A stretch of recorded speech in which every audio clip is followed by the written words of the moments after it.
حسد کا علاج جلسہ کے دوران ٹھیک ہو گیا۔ رقیہ کے جب مریض پر حسد کے اثرات ظاہر ہوں، جیسا کہ تشخیص میں بیان کیا جا چکا ہے، تو اب عملی علاج کا مرحلہ شروع ہوتا ہے۔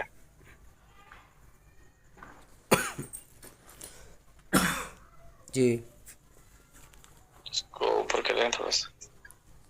یار کیوں سٹل ہو جاتی ہے یہ بار بار؟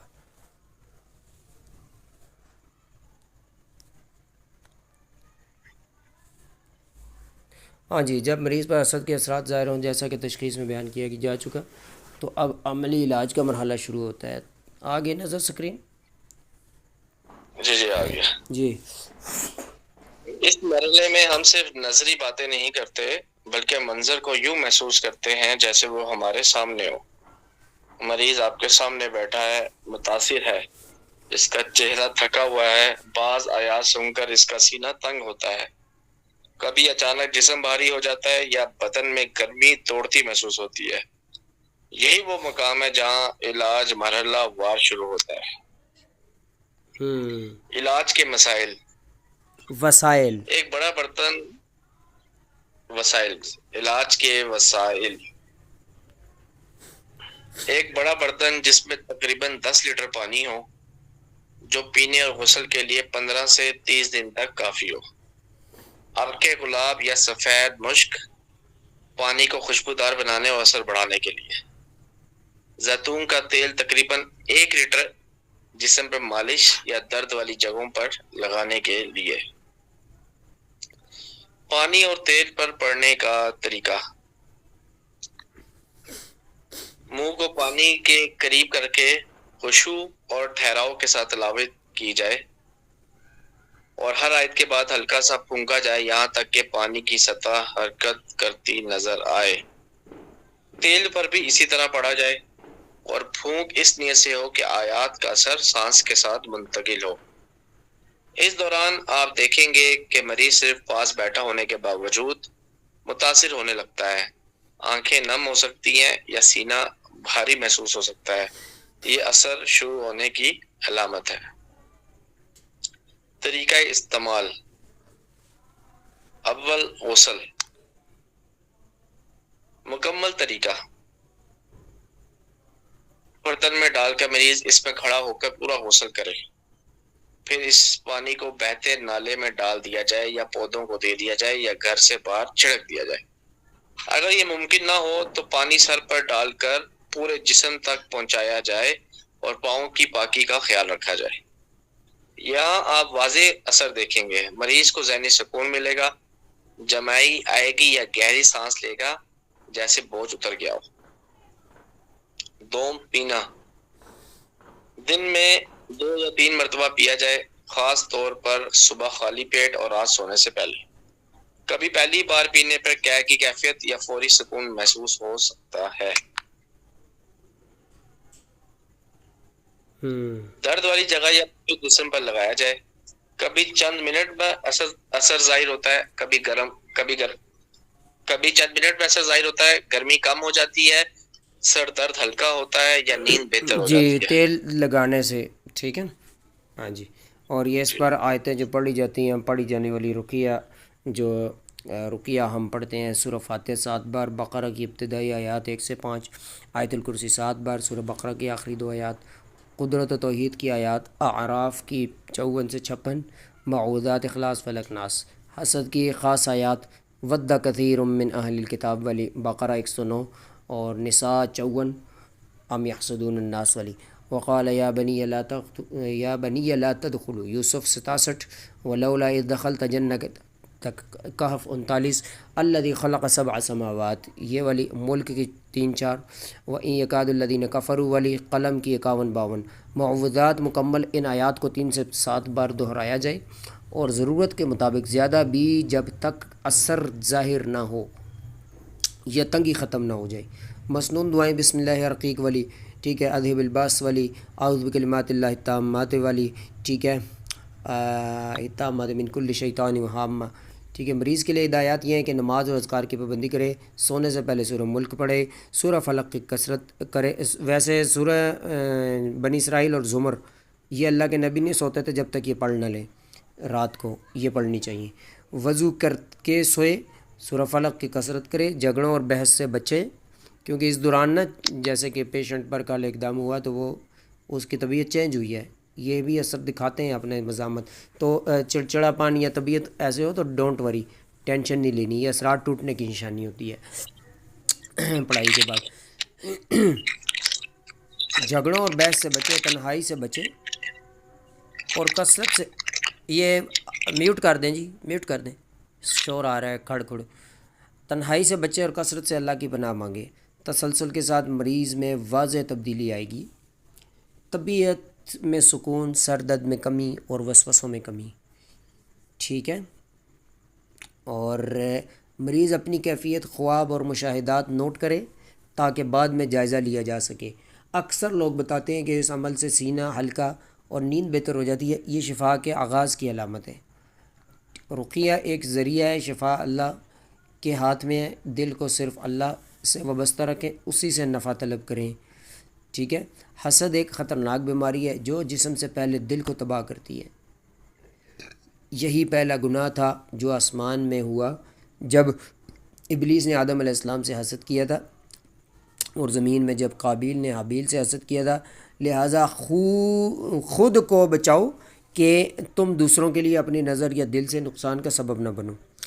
اگر کسی پر نعمت دیکھو تو شکر گزار بنو. بارک اللہ, اللہ برکت دے, یہ دعا پڑھ دو. رقیہ علاج ہے مگر اصل شفا دل کی پاکیزگی, ذکر کی کثرت, اللہ کی تقسیم پر راضی رہنے میں ہے. ٹھیک ہے. تو اللہ سے دعا کرنی چاہیے ان چیزوں کے بارے میں. جلسہ کے دوران جادو کا علاج. اب یہ بات یقین ہو جائے کہ مریض جادو میں مبتلا ہے, خواہ وہ جادو کھلایا ہو, پلایا ہو, پیا ہو, دفن کیا گیا ہو یا چھڑکایا گیا ہو, تو اب علاج کا عملی مرحلہ شروع ہوتا ہے. آواز ٹھیک ہے میری اب یا ابھی بھی آہستہ ہے؟ جی میں نے تو ایئر پورٹس لگائے ہیں, اب تھوڑا مجھے بہتر آ رہی تھی کیونکہ آواز آپ کی کم سنائی دے رہی تھی, مجھے اس لیے ایئر چلے پورٹس لگا لیا ہے. کوئی نہیں, اب مجھے بہتر آ رہی ٹھیک ہو جائے گی انشاءاللہ. اچھا اب اس جو ہے, بتائیں گے. ہاں ابھی جو ہے نا, آپ مریض پر نظر رکھتے ہیں تو آپ اپنی آنکھوں سے واضح نشانیاں دیکھتے ہیں.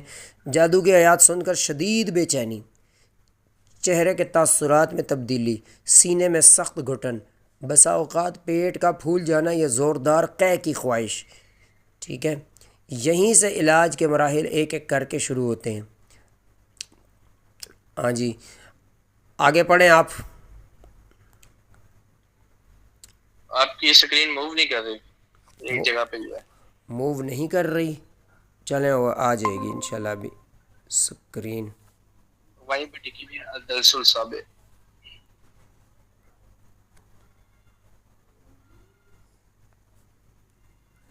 سٹارٹ کریں جی. ضروری اشیاء سحر کے مریض کے لیے جی. جلسہ کے دوران 10 لیٹر پانی جو پینے اور غسل کے لیے علاج کی مدت تک کافی ہو. سدر بیری کے 7 پتے پیس کر پانی میں ملائے جائیں. گلاب کا پانی یا مشک مشک, کے لیے اور مشک خوشبو کو کہتے ہیں, مشک کوئی بھی خوشبو درمیانی سی. جی 1 لیٹر زیتون کا تیل, اس میں 1 لیٹر زیتون کا تیل, اس میں کلونجی کا تیل ملا کر پورے جسم یا درد والی جگہوں پر لگانے کے لیے. خالص شہد, اس میں 1 چھوٹی چمچ کلونجی ملا کر مریض روزانہ استعمال کرے. پانی اور تیل پر پڑنے کا طریقہ. منہ برتن کے قریب کر کے تیل اور خوشبو کے ساتھ ترتیل اور کے قریب کر کے ترتیل اور خوشبو کے ساتھ پڑا جائے. ہر آیت کے بعد 3 مرتبہ ہلکا سا دم کیا جائے حتیٰ کہ پانی کی سطح دم کے اثر سے حرکت کرتی دکھائی دے. یہی رقیہ تیل پر بھی اسی انداز سے پڑھی جائے. عملی نوٹ: اکثر مریض جب دم کیا ہوا پانی پیتے ہیں تو انہیں کڑوا ذائقہ محسوس ہوتا ہے یا نگلنے میں سختی یا فوراً قے کی شدید خواہش ہوتی ہے. یہ سب کھائے یا پیے ہوئے جادو کی واضح نشانیاں. عملی طریقہ علاج: اول، غسل. دم کیا ہوا پانی اور سدر کے پتے ایک بڑے برتن میں ڈالے جائیں. مریض اس میں کھڑا ہو کر غسل کرے یا پورے جسم پر پانی بہا لے. بہتر ہے کہ غسل عصر کے بعد یا سورج نکلنے کے وقت کیا جائے. استعمال شدہ پانی کسی بہتے نالے میں یا پودوں پر ڈال دیا جائے. دوم پینا: 1 کپ صبح نہار منہ اور 1 کپ سونے سے پہلے پیے. پینے کے دوران کڑواہٹ، شدید بوجھ یا قے ہو سکتی ہے. یہ فطری ہے کیونکہ اس سے پیٹ میں موجود جادو کا اثر ظاہر ہوتا ہے. سوم تیل: سونے سے پہلے پورے جسم پر تیل لگایا جائے، خاص طور پر پیٹ، سینہ اور سر پر توجہ دی جائے. کلونجی کے تیل کی آمیزش اثر کو بڑھاتی ہے انشاءاللہ. جہارم شہد: 1 چمچ صبح اور 1 شام. چاہیں تو نیم گرم دم شدہ پانی میں ملا کر پئیں. یہ جسم سے جادو کے مادے کو کمزور کرنے اور اس کے خادم کو توڑنے میں مدد دیتا ہے. پڑھی جانے والی آیات: عام آیات: سورہ فاتحہ 7 مرتبہ، سورہ بقرہ کی ابتدائی آیات 1 سے 5، آیت الکرسی 7 مرتبہ، سورۃ البقرہ کی آخری 2 آیات، معوذات، اخلاص، فلق، ناس. جادو کی خاص آیات: اور ہم نے موسیٰ کو وحی کی کہ اپنی لاٹھی ڈال دو تو وہ فوراً ان کی گھڑی ہوئی چیزوں کو نگلنے لگی. سورۃ الاعراف کی آیت نمبر 117. یہ ترجمہ ہے. بس حق ظاہر ہو گیا. جی جی ٹھیک ہے. بس جا حق ظاہر الحق، ہو گیا. ہاں، فوقع الحق و بطل ما كانوا يعملون. ٹھیک ہے. اور اس کے آگے ہے وہ جو سورہ بقرہ کی آیت 102، باطل کو مٹانے والی آیات. یہ ترجمہ ہے، لکھا ہوا ہے، لیکن مومنون کی آیت 115، فرقان 23، اسراء 81. ٹھیک ہے، یہ ہیں آیتیں. ٹھیک ہو گیا. ہاں جی، آگے مس کی آیات. کیونکہ جادو کا خادم جسم میں موجود ہے. جادو کا اب ایک میرا سوال ہے آپ سے، جادو کا خادم مس ہے نا، مریض تو جادو کا ہے یہ، لیکن اس پر مس کی آیتیں کیوں پڑھنی ہیں؟ کیونکہ جو خادم ہے نا ساتھ، وہ مس ہے نا، ہے تو جادو ہے لیکن جادو کے ساتھ خادم بھی آیا ہے نا، جن، شیطان. لہذا مس کی آیتیں بھی اس میں شامل کرنی ہیں. صافات کی 1 سے 10، رحمان کی 33 سے 36، جن کی 1 سے 10، حشر کی آخری آیات. یہ آیات 7 سے 21 مرتبہ دم کے ساتھ پانی اور تیل پر پڑھی جائیں. ٹھیک ہے. ہاں جی، آگے پڑھیں.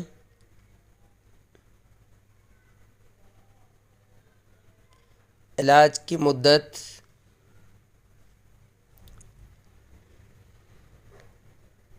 ہاں جی، آواز آ رہی ہے؟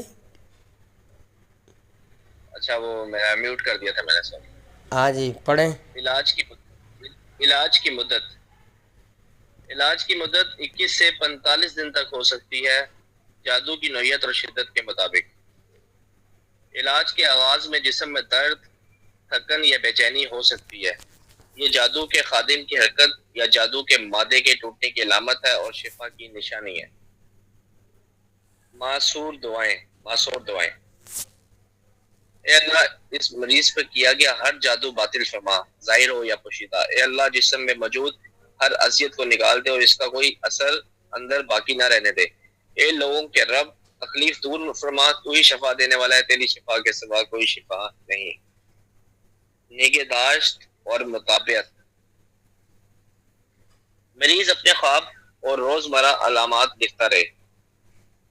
دست یا زیادہ پسینہ آنے کے بعد جسم کی ہلکی پن پر توجہ دی جائے. مکمل مدت تک علاج جاری رکھا جائے حتیٰ کہ مکمل شفا حاصل ہو. خاتمہ: رقیہ ایک سبب ہے اور شفا صرف اللہ کے ہاتھ میں ہے. جادو چاہے کتنا ہی مضبوط کیوں نہ ہو، اللہ کے کلام کے سامنے کمزور ہے. اور کہہ دو حق آ گیا اور باطل مٹ گیا۔ واضح خاتمہ۔ اے مبارک کاری، یاد رکھو جادو کتنا ہی شدید کیوں نہ ہو، وہ اللہ کے کلام کے سامنے بے بس ہے۔ اللہ نے قرآن کو شفا اسی لیے بنایا کہ بندے اس سے جڑ جائیں۔ صبر کرو، علاج پر قائم رہو اور اپنے رب سے حسن ظن رکھو، کیونکہ اللہ قریب ہے اور دعا قبول فرمانے والا ہے۔ نبی صلی اللہ علیہ وسلم نے فرمایا، اللہ نے کوئی بیماری نہیں اتاری مگر اس کا علاج بھی اتارا ہے، بخاری کی حدیث۔ دعا۔ اے اللہ اس مریض اور تمام مسلمانوں پر کیا گیا ہر جادو باطل فرما۔ اے اللہ اس کے جسم، نفس اور روح سے اس کا اثر زائل فرما۔ اے اللہ ہمارے دلوں کو یقین اور توکل سے بھر دے اور قرآن عظیم کو ہمارے لیے شفا اور رحمت بنا دے اور ہمیں کامل عافیت عطا فرما۔ اے شفا دینے والے، اے کافی، اے مددگار، اگر آپ چاہیں تو اگلا مرحلہ فوراً تیار کر دوں۔ جی آگے پڑھیں۔ جلسے کے دوران اب جو ہے نا ہم نے کیا پڑھا، یہ اللہ بھلا کرے آپ کا، الجزء الثانی من القسم الاول وسواس کو۔ اب یہ کچھ بتانا چاہ رہے ہیں ہمیں کہ یہ پڑھیں ذرا، یہ ایک اضافی چیز ہے، یہ نصیحت کچھ کرنا چاہ رہے ہیں۔ ہاں جی، کچھ لوگ اس بیماری میں مبتلا ہوتے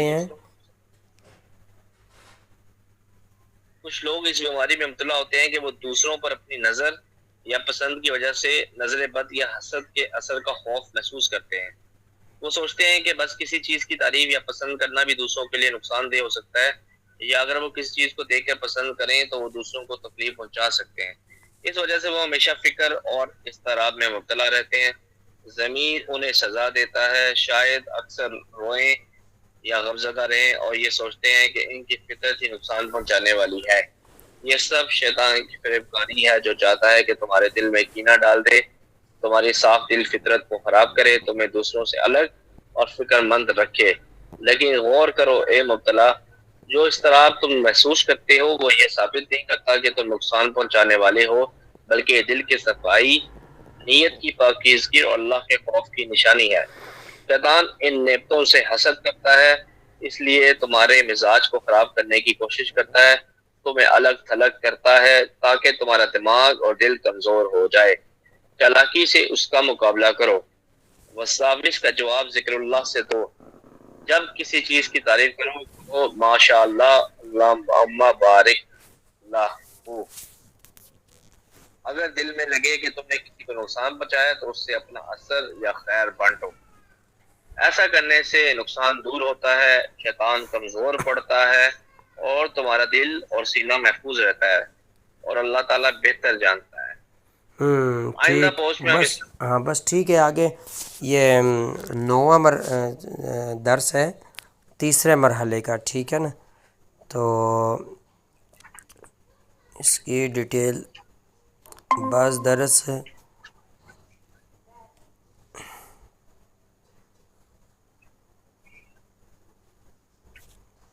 جی اب یہ بتائیں گے مرحلہ سوم، جنات یا مس کا علاج، حقیقی تربیتی مشاہدہ۔ جی یہ مبارک کاری، جب ہم نے پہلے حسد اور جادو کے علاج کی وضاحت کر دی، اب ہم ایک نہایت نازک موضوع کی طرف بڑھتے ہیں، یعنی مس کا علاج۔ مس جیسا کہ پہلے بیان کیا گیا ایک حقیقت ہے جو قرآن، سنت اور اہل علم کے اجماع سے ثابت ہے۔ جی یہ جیسے کہ اللہ ہاں تعالیٰ جی، یہ سود والی آیت ہے۔ جو سود کھاتے ہیں وہ اس طرح کھڑے ہوں گے کہ جیسے شیطان نے کسی کو ٹچ کر کے دیوانہ مجنون بنا گیا، ٹھیک ہے؟ اور نبی علیہ السلام نے فرمایا شیطان ابن آدم کے جسم میں خون کی مانند دوڑتا ہے، ٹھیک ہے؟ اس بات کا واضح ثبوت ہے کہ شیطان انسان کے جسم میں داخل ہو سکتا ہے، مس ہو سکتی ہے اور اس پر اثر انداز ہو سکتا ہے، ٹھیک ہے؟ ہاں جی آگے پڑھیں۔ شرعی بنیاد علاج میں رقیہ شریعہ مس کا بنیادی علاج ہے، اور یہ تبھی مفید ہوتی ہے جب ایمان اور توحید کے ساتھ ہو۔ شفا صرف اللہ کے ہاتھ میں ہے، نہ راقی، نہ دوا، نہ کوئی اور شخص۔ نقصان یا فائدہ دے جی سکتا ہے. یہ آیتیں آگے اللہ تعالیٰ فرماتا ہے جی یہ افحسبتم انما خلقناکم عبثا وانکم الینا لا ترجعون وقدمنا الی ما عملوا من عمل فجعلناه هباء منثورا وقل جاء الحق وزهق الباطل ان الباطل كان زهوقا. یہ آیات مریض کو یقین دلاتی ہیں کہ اللہ ہر معاملے پر غالب ہے، شیطان کا اکثر وقتی اور کمزور ہے. ٹھیک ہے جی، تو یہ آیتیں وغیرہ رقیہ عام، رقیہ عامہ کے ساتھ شامل کی جائیں. کون سی آیتیں؟ صافات پہلی 10، رحمان 33 سے 36، اور جن آغاز کی 10 آیات، حشر کی آخری آیات، عذاب کی آیات جو شیاطین پر اثر ڈالتی ہیں. ٹھیک ہے، یہ والی دخان کی 43 سے 46، نساء کے 56. یہ آیات شیاطین کی طاقت کمزور کر دیتی ہیں اور انہیں جسم سے نکلنے پر مجبور کرتی ہیں. ٹھیک ہے، ان شجرۃ الزقوم طعام الاثیم کالمہل یغلی فی البطون کغلی الحمیم. یہ 43 سے 46. ٹھیک ہے، یہ دخان کی پڑھنی. ان الذین کفروا بآیاتنا سوف نصلیہم نارا نارا نارا، یہ نار آگ کو کہتے ہیں. نساء کی 56. ٹھیک ہے، اب ضروری سامان کیا ہے وہ پڑھیں. ضروری سامان: پانی برائے شرب، برائے بغیر شرب کسی یعنی پینے کے لیے پانی. شرب ہے جی جی پانی برائے شرب، بغیر کسی خوشبو یا اضافے کے جس پہ قرآن پڑھا گیا ہو.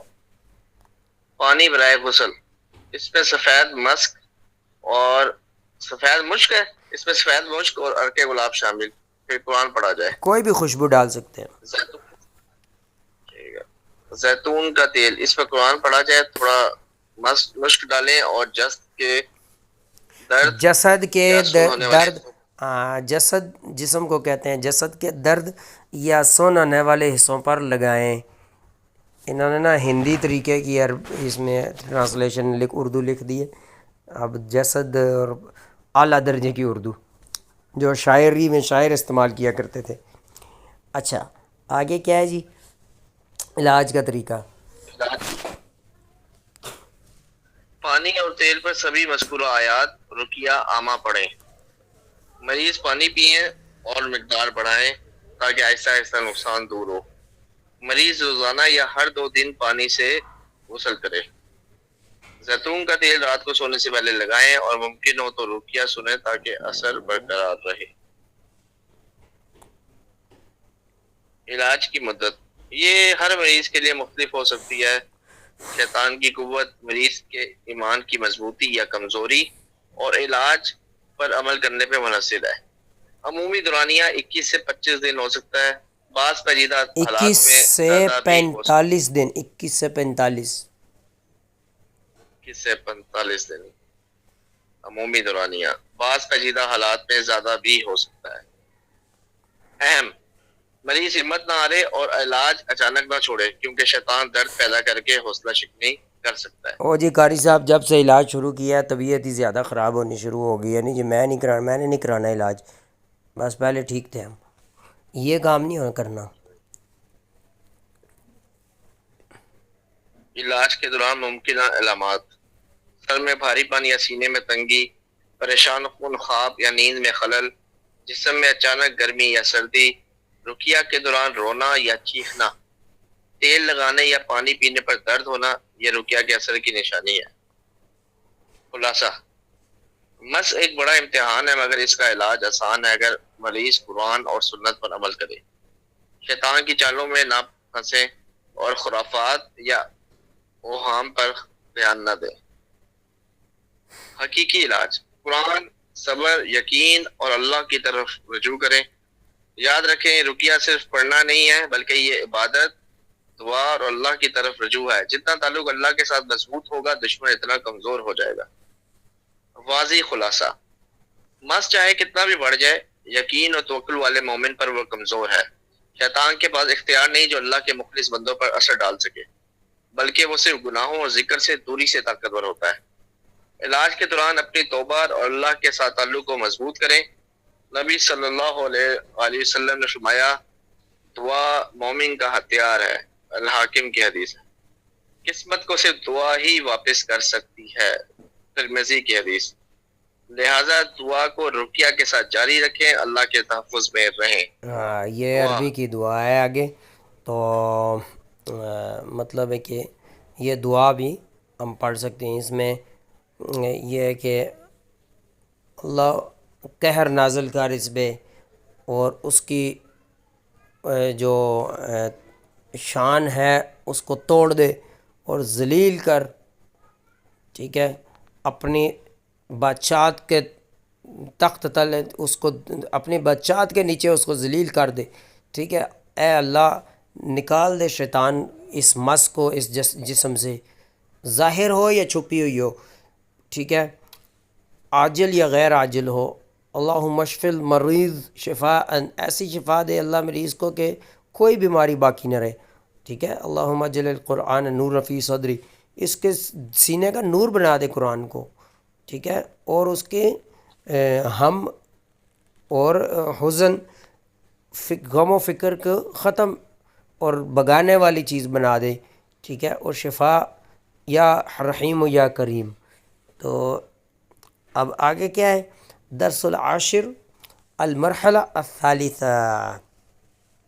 ٹھیک ہے، اور یہ کیا کہتے ہیں جی؟ المقارنہ بین علاج الحسد والسحر والمس ایہد اشد و اطول الزمنہ. ٹھیک ہے، اس کی ڈیٹیل ہم پڑھیں گے انشاءاللہ. آ گیا یہ بھی. اور جی پڑھیں جی. سبق 10واں مرحلہ، یہ نظر نہیں آ رہا گائس، تھوڑا سا نیچے کریں. سبق 10واں مرحلہ سوم، حسد، جادو اور مس کے علاج کی موازنہ اور ان کی شدت و دورانیہ. اے مبارک کاری، پہلے سب کو میں آپ نے ہر ایک بیماری، روحانی، حسد، جادو اور مس کے علاج کے طریقے جان لیے. اب ہم ایک جامع سبق میں ان تینوں بیماریوں کا موازنہ کریں گے تاکہ آپ جان سکیں کہ کون سی بیماری سب سے ہلکی ہے، کون سی زیادہ شدید ہے اور کون سی بیماری طویل علاج چاہتی ہے. مقصد یہ ہے کہ آپ حقیقت کو سمجھیں، صبر اور یقین اختیار کریں اور کسی قسم کی بیماری کو کم نہ سمجھیں. اصابت کی نوعیت کے لحاظ سے نمبر 1 حسد ہے. حسد ایک خفیہ تیر کی مانند ہے جو دل اور جسم کو متاثر کرتا ہے. علامات اس کی یہ ہیں کہ عام کمزوری، بے وجہ تھکن، عبادت یا کام میں سستی، کبھی کبھار جسمانی علامات جیسے سر درد، بھاری پن، سست روی، اچانک پیاس یا جسمانی گرمی محسوس ہونا. یہ روحانی منفی توانائی ہے جسم میں کوئی مادہ نہیں بنا ہوتا. علاج عام طور پہ آسان اور تیز ہوتا ہے اگر مریض صبر کرے اور تحسین کرے. نمبر 2 جادو. جادو سب سے پیچیدہ بیماری، روحانی بیماری ہے کیونکہ یہ مادی عنصر اور جنی خادم کے ساتھ جڑا ہوتا ہے. یہ مادہ خوراک، مشروب، چھڑکاؤ، دفن یا دیگر طریقوں سے جسم میں پہنچتی ہے. علاج زیادہ طویل اور مشکل ہے کیونکہ زہر کو توڑنا، اثر کو ختم کرنا اور خادم کو نکالنا پڑتا ہے. نمبر 3 مس. مس شیطان کا جسم میں داخل ہونا ہے. یہ عارضی یا طویل المیعاد ہو سکتا ہے، بعض اوقات حسد یا جادو سے بھی تعلق رکھتا ہے. شدت. جلنی کی طاقت اور صبر پر منحصر، کبھی سحر کے ساتھ جڑ جائے تو مزید پیچیدہ ہو جاتا ہے. جی کیا سمجھ آئی ہے؟ مس کہتے ہیں شیطان کا جسم میں داخل ہونا، اس کو مس کہتے ہیں. یہ عارضی یا طویل المیعاد ہو سکتا ہے، بعض اوقات حسد یا جادو سے بھی تعلق رکھتا ہے. اب بعض اوقات یہ ہوتا ہے کہ حسد کے ساتھ بھی جن آ جاتا ہے، اور جادو کے ساتھ جو خادم سحر ہوتا ہے وہ بھی جن ہوتا ہے. ثابت ہوا صرف مس تو ہم نے علیحدہ سے پڑھا، لیکن بعض اوقات حسد اور جادو کے ساتھ بھی مس اٹیچ ہوتا ہے، یہ بھی ہو جاتا ہے. ٹھیک ہے، اور جن جب یہ ہو نا اس طرح کا معاملہ تو پھر شدت بڑھ جاتی ہے مرض کی. ٹھیک ہے جی آگے. شدت کے لحاظ سے حسد جسم اور نفس کو کمزور کرتا ہے مگر عام طور پر چیخو پکار یا شدید اضطراب پیدا نہیں کرتا جب تک کہ مس شامل نہ ہو. حسد کا ہی کام نہیں ہے، جادو حسد کمزور ہوتا ہے جب تک مس شامل نہ ہو.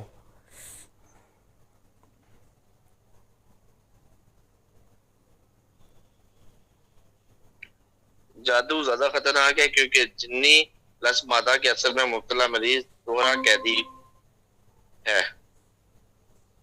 مس شدت جنی کے نوع اور طاقت پر منحصر ہے. کمزور جنی جلد نکل جائے اور مضبوط طویل مزاحمت کر سکتا ہے. ہاں یہ نوع جن کے نوع قسم کو کہتے ہیں نوع. ٹھیک ہے جی.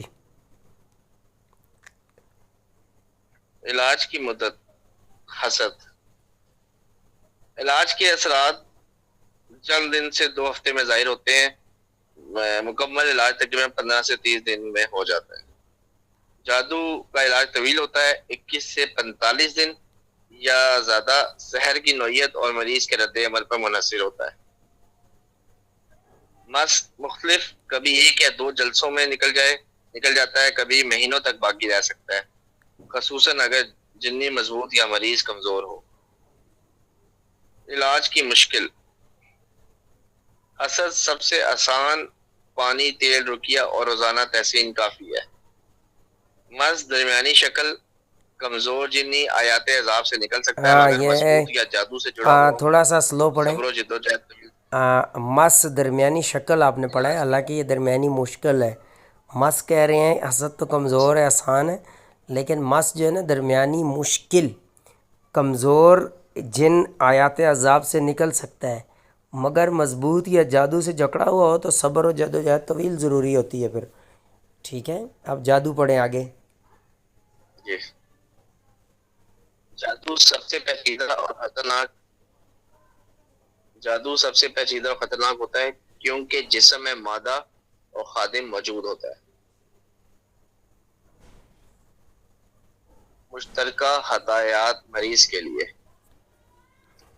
روزانہ رقیہ عامہ پڑھنا چاہیے. پانی رقیہ کے ساتھ دن میں 2 یا 3 بار پینا. پانی سے روزانہ یا ہر 2 دن میں غسل کرنا. زیتون کے تیل کا استعمال جس پر رقیہ پڑی گئی ہو. مسک یا ہفتہ سودا کے ساتھ. کلونجی کو حبت السودا کہتے ہیں. ٹھیک ہے. مسک خوشبو اور کلونجی کے ساتھ زیتون کا تیل مکس ہو. ٹھیک ہے جی آگے. نماز وقت پر ادا کرنا. صبح شام اذکار پڑھنا. سونے سے پہلے وضو کرنا. آیت الکرسی اور معوذات پڑھنا. گناہوں سے بچنا جو شیاطین کے لیے راستہ کھولیں. صبر و یقین رکھنا اور علاج کی مدت سے زیادہ پروگرام پر مستقل رہنا.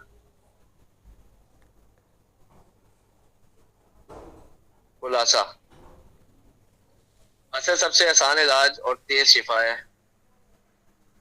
مست طاقت کے لحاظ سے درمیانی یا طویل علاج ہے. جادو سب سے مشکل اور طویل علاج ہے، خاص طور پہ اگر مضبوط یا بار بار کیا گیا ہو. یاد رکھیں یہ بیماری چاہے کتنی بھی شدید ہو، قرآن اور ایمان کے سامنے کمزور ہے. صبر، یقین اور شرعی طریقوں پر عمل سے اللہ تعالیٰ مدد فرمائے گا اور شیاطین کی چالیں ناکام ہوں. اہم انتباہ. دی گئی مدت 15 سے 45 دن صرف ایک علاج پروگرام کی مدت ہے، اختتام نہیں. اگر علامات ختم ہو تو شکر کریں، مگر اگر 10% بھی اثر باقی ہو تو علاج جاری رکھیں. پروگرام کو مکمل ختم نہ کریں جب تک سب اثرات ختم نہ ہوں. علاج مکمل ہونے کے بعد بھی تحسین جاری رکھیں تاکہ دشمن دوبارہ حملہ نہ کرے. واضح خلاصہ. حسد، جادو اور مس سب قرآن کے سامنے کمزور ہیں. علاج کی مدت اور شدت سے نہ گھبرائیں، اللہ شافی ہے. اللہ پر توکل کریں اور صبر اختیار کریں. سورۃ الطلاق کی آیت نمبر 2 سے 3. اعوذ باللہ من الشیطان من یتق اللہ یجعل له مخرجا ویرزقه من حیث لا یحتسب. طلاق کی 2 سے 3. ٹھیک ہے. اس کا میننگ یہ ہے کہ جو اللہ سے ڈرتا ہے، تقوی اختیار کرتا ہے، اللہ اس کو 2 انعام دے گا. جس مشکل میں پھنسا ہے وہاں سے نکالے گا، اور ضروریات زندگی اس کو رزق وہاں سے دے گا جہاں سے اس کا گمان بھی نہیں ہوگا. جی اچھا. اختتامی دعا بھی ہے، وہی جو میں نے پڑھی تھی پیچھے کچھ ٹائم پہلے. اچھا جی. اب ایک سوال نامہ بھیجا گیا ہے. ہاں یہ تیار ہیں جوابوں کے لیے آپ لوگ؟ جواب دیں گے؟ کوشش کر لیتے ہیں. جی شیخ. سوالات مراجع شامل ہے تینوں مراحل کا اردو ترجمہ. یہ شور کس کی طرف سے آیا ہے؟ چیخ کی آواز. جی میری طرف سے نہیں ہے، میں تو ادھر بند کمرے میں ہوں. کتنے بندے ہیں یہ سارے جوائن؟ 3 سال جی. اچھا جی اچھا. تیسرا کون ہے؟ ایک سسٹر ہے فاطمہ نام کی. ٹھیک ہے ٹھیک ہے اوکے. اچھا یہ سوال آ گیا ہے، پڑھیں جی آپ. رقیہ شرعیہ کا کیا مطلب ہے اور یہ دیگر باطل علاج کے طریقوں سے کس لحاظ سے مختلف ہے؟ یہ جو سوال آج ہی کر دیں یا بعد میں اس کا رکھیں معاملہ؟ بعد میں رکھیں تو بہتر ہے بھائی. نہیں نہیں جواب دیں جی آپ. یہ رہ جائے گا پھر، وہ تو بعد میں امتحان ہوگا انشاءاللہ. ٹھیک ہو گیا. ہاں جی. یہ کیا رقیہ نام ہے شریعہ. صدیقی صاحب کون ہے یہ؟ نام نہیں مجھے یاد. جی شیخ محمد عمر. عمر صاحب. ہاں جی کیا مطلب جواب دیں آپ اس کا. رقیہ شریعہ کا کیا مطلب ہے اور یہ دیگر باطل طریقوں سے کس لحاظ سے مختلف ہے؟ اس کا جواب یہ ہے کہ رقیہ شریعہ سے مراد ہے، رقیہ کہتے ہیں دم کو عربی میں رقیہ کہا جاتا ہے، شریعہ جو شریعت کے مطابق علاج ہے.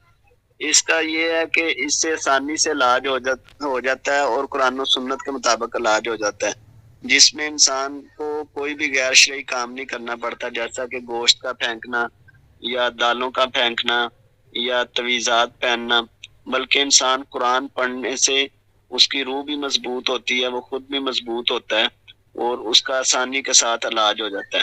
باطل طریقوں میں بہت سی خرافات ہیں، کبھی لوگوں کو درباروں کے چکر لگانے پڑتے ہیں، کبھی ہاتھوں میں کڑے تویزات پہننے پڑتے ہیں، اور اس کے علاوہ انڈے گوشت اور اس طرح کی چیزیں، اور پھر نذرانوں کا ایک لمبا سلسلہ شروع ہو جاتا ہے. بہت زیادہ کہ مطلب ہے کہ یہ عامل لوگ خراب کرتے ہیں. ٹھیک ہے. ہاں جی سسٹر نیکسٹ کوسچن آپ کے لیے ہے. آپ نے ریکارڈنگ سنی ہے؟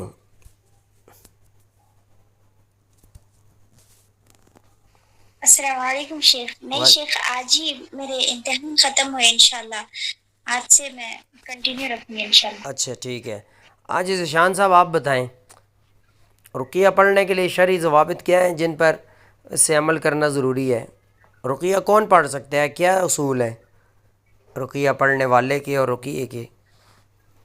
اپنے حساب سے دیں جواب جو سیکھا ہے آج تک. رقیہ پڑھنے والے کے سب سے پہلے تو ضروری ہے کہ وہ اس کا عقیدہ درست ہو، قرآن اور سنت پہ عمل کرنے والا ہو، نمازی ہو اور دین پہ خالصتاً چلنے والا ہو، اور اس کا جو مقصد ہونا چاہیے وہ یہ ہے کہ انسانیت کی خدمت ہونا چاہیے، نہ کہ اس کا مقصد شہرت حاصل کرنا ہو اور پیسہ کمانا ہو. اور اچھا اس کو خیال کرنا چاہیے کہ مقصد پیسے کو، مقصد پیسے کو نہ بنائے، مقصد اللہ کی رضا کو بنائے. ٹھیک ہے فیس لے سکتا ہے اپنی جتنی محنت کرنی ہے، لیکن مقصد ہی یہ نہ ہونا کہ بس پیسہ پیسہ پیسہ پیسہ پیسہ. خدمت کی نیت رکھے اللہ کے دین کی. جو پیشنٹ آئے اس کو توحید و سنت کی دعوت پہلے دے، باقی ٹائم جو دے گا وہ فیس لازمی لے، نو ایشو، لیکن توحید و سنت پہنچائے، مریض کا حق ادا کرے، یہ معاملہ ہے. اچھا جی شرعی راقی اور جادوگر میں کیسے فرق کیا جائے گا؟ جی شیخ جو شرعی راقی ہوگا وہ بلند آواز میں قرآن پاک پڑھے گا اور اس کے علاوہ غیر شرعی چیزوں سے منع کرے گا، گھر میں تصویر کتا اس طرح کی چیزیں رکھنے سے منع کرے گا. اور جو جادوگر ہوگا وہ یہ دعویٰ کرے گا کہ آپ کچھ نہیں کرنا، یہ تویزات لے جائیں، یہ پہنے، پھر وہ تصویر کا مطالبہ کرے گا، پھر اس کے علاوہ مریض کے پسینے والے کپڑے منگائے گا، پھر اس کے علاوہ ناخن مانگے گا. اور ان چیزوں کا یہ فرق ہے کہ جو شرعی معالج ہے وہ قرآن و حدیث کے مطابق علاج کرے گا اور شرعی حدود کا پابند ہوگا. اور جو جادوگر ہے وہ شیاطین سے مدد لیتا ہے، وہ شیاطین کے حکم کے مطابق جو ہے وہ مریض سے کام کروائے۔ یعنی جو اللہ سے جوڑے گا وہ شرعی راقی ہے، جو آپ کو غیر اللہ سے جوڑے، شریعت سے ہٹا کے غیر اسلامی طریقوں کی طرف لے کے جب وہ غیر شرعی راقی۔ وہ ٹھیک ہے، جزاکم اللہ قرآن خیرہ، جزا اللہ آپ کو برکت دے۔ ٹھیک ہے، صحیح ہے جواب۔ اور آگے ہے قرآن و سنت سے رقیہ شریعہ کی مشروعیت کا کیا ثبوت ہے؟ بہت سے ثبوت ہیں، ٹھیک ہے، اس کے آپ بتا سکتے ہیں مشروع قرآن و سنت سے رقیہ شرعیہ کی مشروعیت کا کیا ثبوت ہے؟ جی اس کے واضح دلائل حدیث مبارکہ سے ہیں۔ جب نبی اکرم صلی اللہ علیہ وسلم پہ جادو ہوا، جبرائیل علیہ السلام خود آپ پہ دم کرتے رہے، جو بسم اللہ رقیق والا ہے۔ پھر اس کے علاوہ نبی اکرم صلی اللہ علیہ وسلم نے خود دم کیا۔ ایک حدیث مبارکہ یہ بھی ہے کہ سیدہ عائشہ ایک لڑکی کو دم کر رہی تھی، آپ نے کہا علاج بے کتاب اللہ کے کلام سے جو ہے نا اس کو دم کرو۔ اور اس کے بعد بھی سلف صالحین نے، جیسے امام ابن تیمیہ رحمہ اللہ، امام ابن قیم رحمہ اللہ، احمد بن حنبل ہیں، جوتی بھیجی انہوں نے، ڈرایا جن کو، دمکایا، ٹھیک ہے۔ صحابی سانپ پر ڈسے ہوئے کا صحابی نے علاج کیا، اللہ کے نبی نے علاج کیا، اخرج دو اللہ انا رسول اللہ، ٹھیک ہے۔ اس کے بعد ایک چلتا آ رہا ہے، یہ اس پر اجماع ہے، ٹھیک ہے، تو اس کا انکار نہیں کیا جا سکتا۔ اچھا آگے، مسلمان کو رقیہ میں بدعات اور خرافات سے کیوں بچنا چاہیے؟ اس لیے بچنا چاہیے کہ کل بدعت ضلالہ، ہر بدعت گمراہی ہے، اور ہر گمراہی جہنم میں لے جانے والی ہے۔ بدعت سے بچنا، بدعت یہ ہے کہ سنت کہہ کر کسی کام کو کریں، سنت کو چھوڑ دیکھیں۔ اللہ کے نبی کی ایک حدیث ہے، ٹھیک ہے، کہ اس دم میں حرج نہیں جس میں شرک نہ ہو۔ غیر شرعی چیزوں سے بچیں، شرک و بدعات سے بچنا چاہیے۔ باقی آپ مباح چیزوں پہ کر سکتے ہیں، جو مطلب ہے کہ آپ دیکھتے ہیں کہ فائدہ ہے، ٹھیک ہے، اور حرام بھی نہیں ہے، گناہ بھی نہیں ہے، تو ٹھیک ہے، کریں وہ چیزیں۔ قرآن و سنت سے کریں گے جلدی ٹھیک ہوگا مریض۔ شیطان کو سب سے زیادہ خالص چیز، خالص دین سے نفرت ہے، ٹھیک ہے۔ اور رقیہ عامہ میں مریض پر کون سی اہم قرآن کی آیات پڑھی جاتی ہیں؟ اچھا جی، یہ آیتیں اعوذ باللہ، بسم اللہ، فاتحہ، آیت الکرسی، 4 قل، سورہ صافات کی ابتدائی 10 آیات ہیں، سورہ مومنون کی آیات ہیں، سورہ جن کی آیات ہیں، سورہ حشر کی آیات ہیں، ٹھیک ہے۔ قرآن سارا ہی شفا ہے، لیکن رقیہ عامہ میں یہ شامل ہیں۔ باقی حصن المسلم کتاب کی دعائیں ہیں، ٹھیک ہے۔ جس طرح کا مریض مطلب اس پر حسد ثابت ہوا ہے تو حسد پڑھیں۔ منزل نامی رقیہ شریعہ، حفظ اعظم نامی کتاب پڑھ سکتے ہیں، اس میں مخصوص مختلف آیات کٹھی ہوتی ہیں اس میں۔ اچھا، روحانی اصابت جیسے حسد یا جادو اور جسمانی یا نفسیاتی بیماری میں کیسے فرق کیا جاتا ہے؟ جی، روحانی بیماری اور جسمانی اور نفسیاتی میں کیسے فرق کیا جائے؟ جو جسمانی ہوتی ہے وہ رپورٹر میں آ جاتی ہے، علاج بھی اثر کرتا ہے۔ جو نفسیاتی ہوتی ہے اس کا نفسیاتی ڈاکٹروں سے علاج ممکن ہے اور فائدہ ہوتا ہے، لیکن نفسیاتی یا جسمانی ڈاکٹروں کے ٹیسٹ صاف ہوں، بیماری پھر بھی نہ ٹھیک ہو رہی ہو، تو سمجھیں کہ وہ روحانی ہے، حسد ہے، نظر ہے، مس ہے، جادو ہے۔ اس پر رقیہ سے پتہ چلے گا آگے کیا ڈیٹیل ہے، ٹھیک ہو گیا۔ کون سی علامات حسد کے اثر کی نشاندہی کر سکتی ہیں؟ جی ذیشان بھائی، یہ ذہن کا ٹیسٹ ہے۔ اس میں یہ ہوتا ہے کہ اچانک یہ اس کے ساتھ آتے ہیں، جیسے انسان کا چہرہ بجھا ہوا ہوتا ہے۔ نہیں، میری بات سنیں۔ حسد کی علامات جو ہیں دم کے دوران، وہ مجھے بتائیں پہلے۔ دم کے دوران؟ اچھا، اس میں بندے کو یہ ہے کہ آنسو وغیرہ نکلتے ہیں، متلی آنے کی کیفیت ہوتی ہے، اور اس طرح کی فیلنگ آتی ہے کہ گھبراہٹ سی ہوتی ہے بہت زیادہ، انسان نیند آتی ہے، اس میں نیند آتی ہے رقیے میں، اور آنسو نکلتے ہیں، نیند آتی ہے، اور ٹھیک ہے جی، حسد کے اثر کی علامات رقیہ کے دوران، ٹھیک ہے، یہ ہے. اور نیند کے دوران آنکھیں دیکھتا ہے، ٹھیک ہے، گھور رہے ہیں لوگ اس کو، ٹھیک ہے، اس طرح کے خواب دیکھتا ہے. یہ بیداری میں کیا ہوتا ہے، مطلب جس چیز پر اس کو حسد ہے نا اس چیز سے نفرت ہو جاتی ہے. تبلیغ کرتا تھا بہت زبردست، علم پڑھتا تھا، اس علم اور تبلیغ کا نام سنتے ہی طبیعت خراب ہو جاتی ہے اس کی، ویسے عام بیداری کی کیفیت میں. تو یہ کیا ہے جی، حسد کی علامات ہیں بیداری میں، نیند میں اور دم کی میں بتا چکا ہوں. جی عمر صاحب آپ بتائیں، جو ذیشان صاحب نے اور میں نے بتائی ہیں اس کے علاوہ بتانی ہے. آپ نے درس سن لی ہیں، ریکارڈنگز کتنی سنی ہیں؟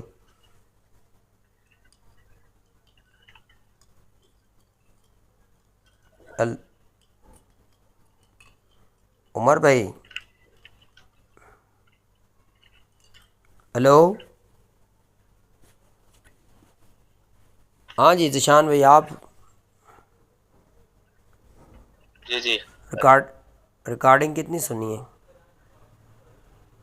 چلے گئے عمر بھائی ادھر ہی ہیں؟ میں نے عمر بھائی ادھر ہی ہیں. نہیں شاید وہ ان میوٹ نہیں ہوا تھا، میں بتا رہا تھا کہ قرآن پڑھتے ہوئے پھر پیچھے سے آگے کی طرف موو کرتا ہے، جو ہاں تو ٹھیک، اسی طرح اس کے میری جو بات سنیں، میری بات سنیں. ذیشان بھائی نے اور میں نے جو بتائی ہیں حسد کی علامات، وہ آپ نے نہیں بتانی. پہلے بتائیں نیند میں کیا علامات ہیں حسد زدہ مریض کی؟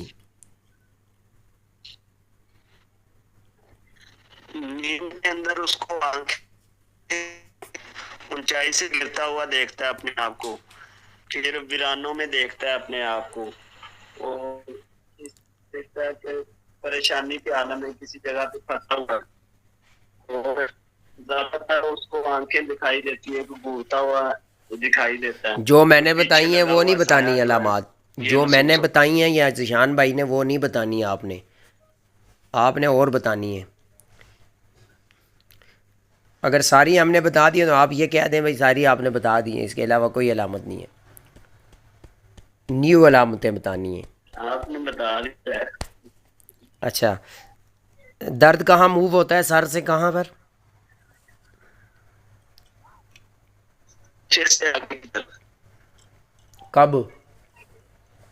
پیچھے سے سر رکیے میں یا پڑھائی کی بیداری دیتی ہے میں؟ تو درد پہ آپ آگے کی کی آواز کیوں طرف. کٹ رہی ہے؟ آپ سگنل والی جگہ کیوں نہیں جاتے؟ جی سگنل والی جگہ کیوں نہیں جاتے آپ؟ شاید لائٹ چلے گی، جی میں باہر آ گیا ہوں، لائٹ چلے گی دونوں سائیکل کی نا، اور ڈاٹا پہ چل رہی ہے، تو ڈاٹا پہ تھوڑا سا پرابلم. تھوڑا سگنل والی جگہ جائیں. چلو ٹھیک ہے، اوکے ہو گیا. ہاں جی، اب ہاں ٹھیک ہے، اوکے. اچھا جی، حسد کی علامات نشاندہی ہم نے دیکھ لی ہے.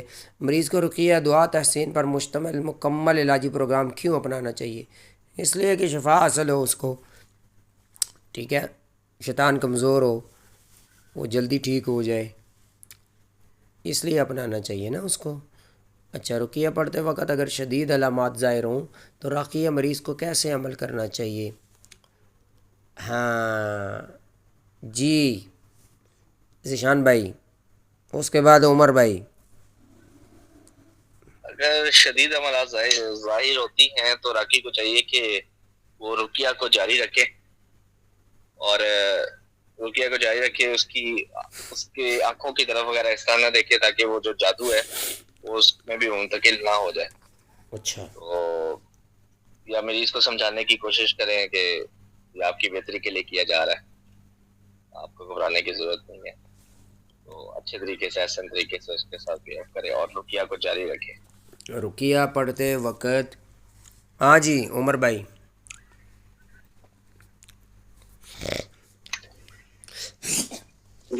اگر شدید علامات ہوتی ہیں تو اس کو مضبوطی سے پکڑا جائے. اس کے علاوہ اگر عورت ہے تو اس کے اوپر چادر ڈالی جائے، اس کے سطر کا خیال رکھا جائے. محرم اس کے علاوہ موجود ہونا اگر چاہیے. حیات حرک سے جس کی حالت خراب تو حیات شفا پڑی جائیں تاکہ وہ نارمل کنڈیشن میں آئے. ماشاء اللہ ماشاء تو اللہ. یہ علامات. ٹھیک ہے، ماشاء اللہ ماشاء اللہ. یہ ٹریفک کی آواز آ رہی، میوٹ کر دیں آپ. اچھا ٹھیک ہے جی. اب جلسے کے دوران جادو، حسد اور مس کی تشخیص میں کیا فرق ہے؟ جی ذیشان بھائی، میں بتا دیتا ہوں. جلسے کے دوران یعنی رقیہ کر رہے ہیں آپ، تو جادو، حسد یا مس کیسے پتہ لگے گا کہ اس کو جادو ہے، حسد ہے یا مس؟ رقیہ کے دوران کیسے پتہ چلے گا؟ رقیہ کے دوران اگر اس کو سر کے اندر درد پیچھے سے آگے جیسے بھائی نے بتایا موو کر رہا ہے اور اس کی آنکھوں سے آنسو جاری ہو گئے ہیں، ہلکی سی آپ کو الٹی کی کیفیت ہو رہی ہے یا نیند، آنسو یہ شروع ہو چکے ہیں، تو اس پر حسد ہے، اس پر حسد ہے. اور اگر اس پر مطلب ہے کہ جادو ہے، تو جادو کے علامات میں یہ ہے کہ جادو اگر کھلایا پلایا تو اس کو الٹی اور شدید پیٹ میں درد، ادھر ادھر اس کا جادو گھومے گا، پیٹ میں درد گھومے گا اس کا، ٹھیک ہے. اور کمر کا بھی درد اس کا ہوگا. کہاں ہوگا یہ آپ نے بتانا ہے، اوپرلے حصے میں یا نچلے میں کمر کے. اور جادو زدہ مریض جو ہے نا، اس کی طبیعت کیا ہوگی؟ زیادہ بگڑ جائے گی رقیہ کرنے کے دوران. حسد والے کی تو سکون مل جاتا ہے نا اس کو، جو جادو زدہ مریض ہے اس کی طبیعت بگڑنی شروع ہو جائے گی، ٹھیک ہے. گرمی اس کے سر میں کیا ہے؟ تپش، بخار نہیں ہوگا لیکن تپش عجیب سی، اس کے ہاتھ پاؤں ٹھنڈے ہوں گے لیکن سر میں اس کے تپش ہوگی، ٹھیک ہے. یہ جادو کی علامت ہے رقیہ کے دوران اگر یہ معاملہ ہو تو. اور اس کا دل کرے گا کہ یہ بند کر دو، رقیہ ختم ہو جائے، نہ کیا جائے مجھ پر. اچھا آگے ہے مس. مس یہ ہے کہ جن کے چمڑنے کو مس کہتے ہیں نا. اب جن چمڑا ہوا مریض موجود ہے، اس پر رقیہ آپ کر رہے ہیں، تو رقیہ کے جلسے کے دوران اس کو سکون ملنا شروع ہو جائے گا، ٹھیک ہے. پہلے تھوڑا سا اس کو عجیب سی کنڈیشن ہوگی لیکن پھر سکون ملنا شروع ہو جائے گا اور وہ ٹھیک ہونا سٹارٹ کر دے گا آہستہ آہستہ، طبیعت اس کی ہلکی ہونا شروع ہو جائے گی. ہاں جی، اب آپ بتائیں جی، حسد کے مریض کی جلسے کے دوران کیفیت عمر بھائی نے بتانا ہے، پاس سے نہیں بولنا. جو پڑھا ہے، جو پڑھا سننا ہے ان میں سے بتانا ہے، اور جو میں بتا چکا ہوں وہ نہیں بتانا. شاید ایک تو یہ کہ اس کو جمانیاں آئیں گی، پھر حسد والے بندے کو جمانیاں آئیں گی اس کو، اور اس کے علاوہ اس کو سر درد فیل ہوگا، اور جب اس پہ دم کرتے جائیں گے تو اس کو ریلیکس فیل کرے گا، وہ اپنے آپ کو بالکل پرسکون ہو جائے گا. اور اسی طرح جو جادو والا مریض ہے اس کے اوپر جب رقیہ کیا جائے گا تو وہ کپ کپانا شروع کرتا ہے، اور اس کے علاوہ اس کا چہرہ جو ہے وہ زرد ہونا شروع ہو جاتا ہے، اور ایک چہرہ کے اوپر عجیب سی کیفیت ہوتی ہے اور پریشانی میں ہوتا ہے. تو تیسرا جو مس ہے، مس کے دوران جو ہے پٹھوں میں اکڑاؤ آنا شروع ہو جاتا ہے تلاوت کے دوران. اور اس کے علاوہ مریض پڑھنا کیسے کتراتا ہے کہ پڑھنا بند کر دو، اس سے اس کی حالت اور بگڑتی ہے، پھر مزید جو ہے آہستہ آہستہ وہ بہتری کی طرف چلا جاتا ہے. ٹھیک ہے، ماشاء اللہ. مس بھاگ جاتا ہے نا، یہ دور ہو جاتا ہے قرآن ذکر اللہ تلاوت کے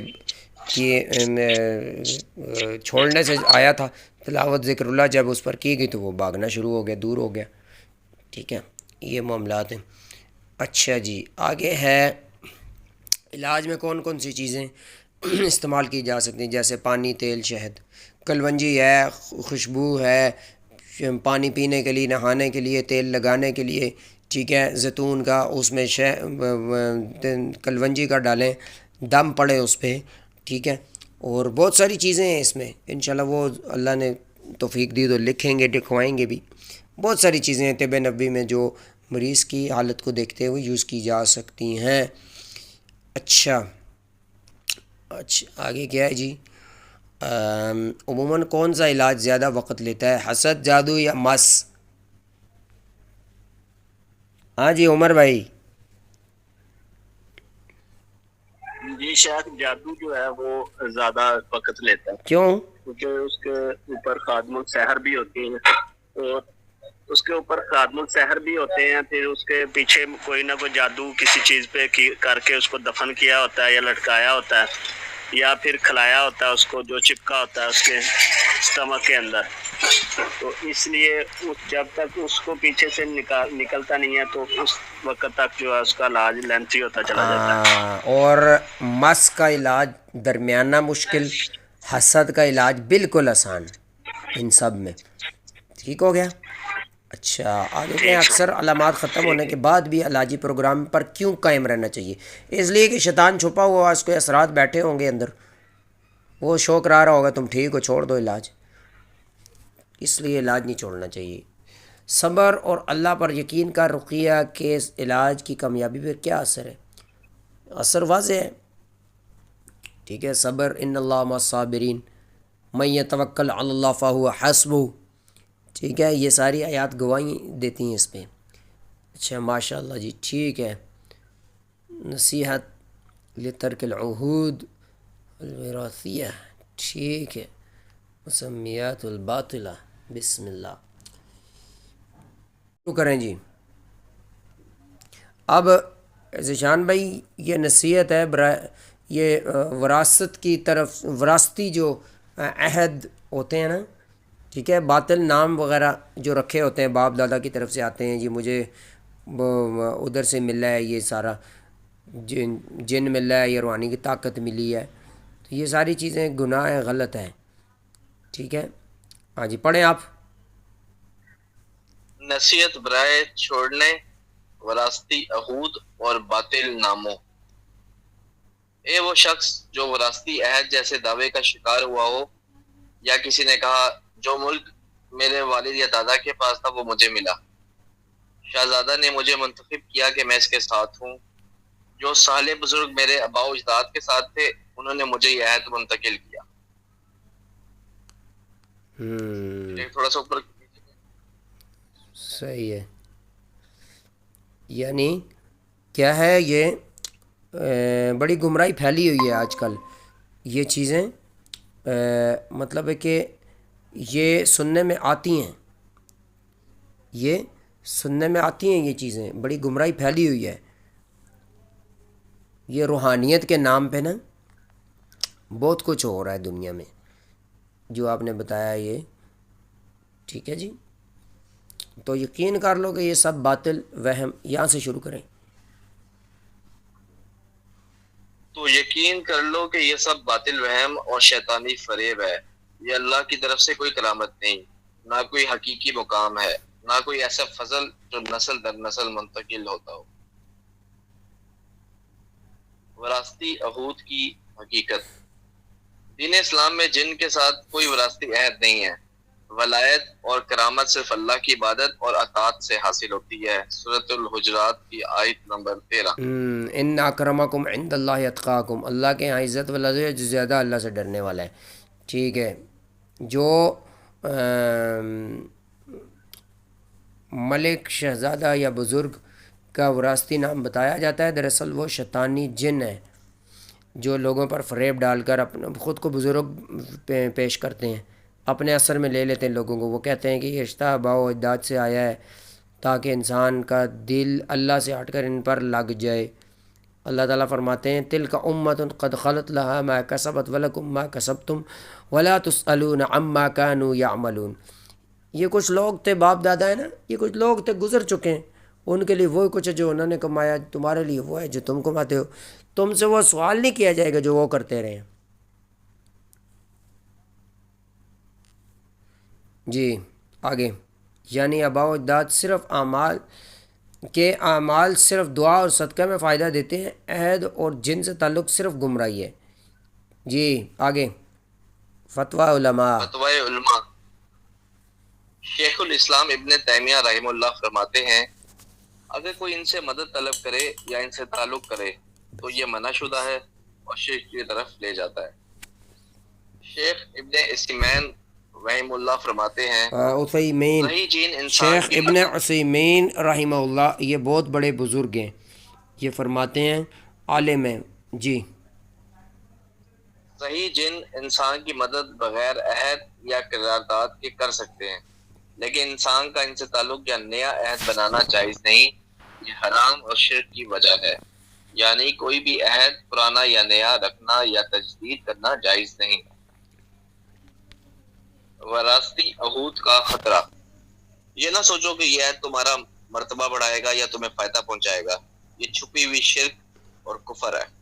جیسا کہ اللہ تعالیٰ فرماتے ہیں سورۃ الجن کی آیت نمبر 6 میں، یعنی انسانوں نے جنوں سے مدد مانگی تو ان پر بوجھ اور نقصان بڑھ گیا، نہ کہ کوئی فائدہ حاصل ہوا. عملی نصیحت. جو بھی ان عہدوں کے ساتھ جڑا ہوا ہے اس پر واجب ہے کہ وہ سچی توبہ کرے، دل اور زبان سے کہے اے اللہ میں تیرے پاس ہر جن کے ساتھ کیے گئے عہد سے توبہ کرتا ہوں، پرانے یا نئے، اور تیری پناہ چاہتا ہوں کہ میں ان سے مدد لوں یا ان پر توکل کروں. تحسین قرآن سے. روزانہ سورۃ البقرہ، آیت الکرسی، المعوذات اور صبح شام کے اذکار کی پابندی کی جائے.